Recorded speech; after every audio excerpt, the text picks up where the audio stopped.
to finish, we just wanted to ask if you have any other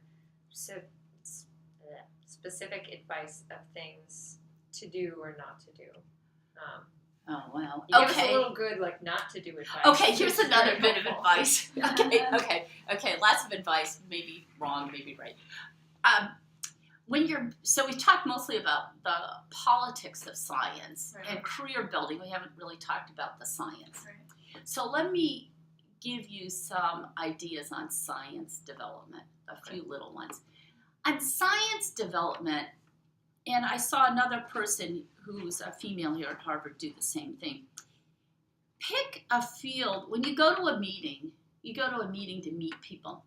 And you also go to a meeting to see what everybody's working on so you don't work on it. Right. Okay? Once you see everybody pursuing this pathway, working on it, and that's the hottest thing, make sure you don't work on it. You have no chance. Right. Because once it's at meetings and there's papers, the momentum's taken out, so you're going to be so many years behind. So go to a meeting to think about what niche you can go to that nobody else is pursuing, because that's how you're going to have the big discoveries. Right. And I also read a similar story about this in the finance world. There was like, how do women move up in Wall Street? It's the same thing. How do they move up at Goldman Sachs? And they were saying, a lot of women haven't moved up very well in Wall Street in a competitive field dominated by men. They said, there's something that we've totally missed over the years. So what women did was left Wall Street and became money managers for foundations and universities. Incredibly successful. And I read that story and I said, well, it's the same thing in science. You don't want to try to be the same person curing AIDS as, a whole institute at MIT trying to cure AIDS. Forget that problem.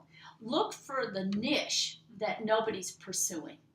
And this other person I know at the Dana-Farber did the same thing. She works on a rare form of a lung disease and then became the world's expert at that rare form of that lung disease. Right. So think about creating an identity in a niche that nobody else is pursuing.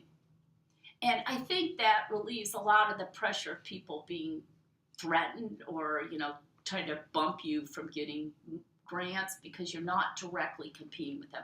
I think it's a little harder when you start your career, but I think at the midpoint of your career, you're going to be in a much better position. So that's what I would say. Don't do what everybody else is doing.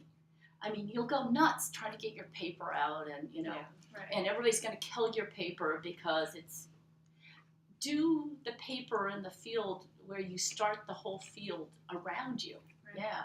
So that would be my advice. Don't follow. Start something new.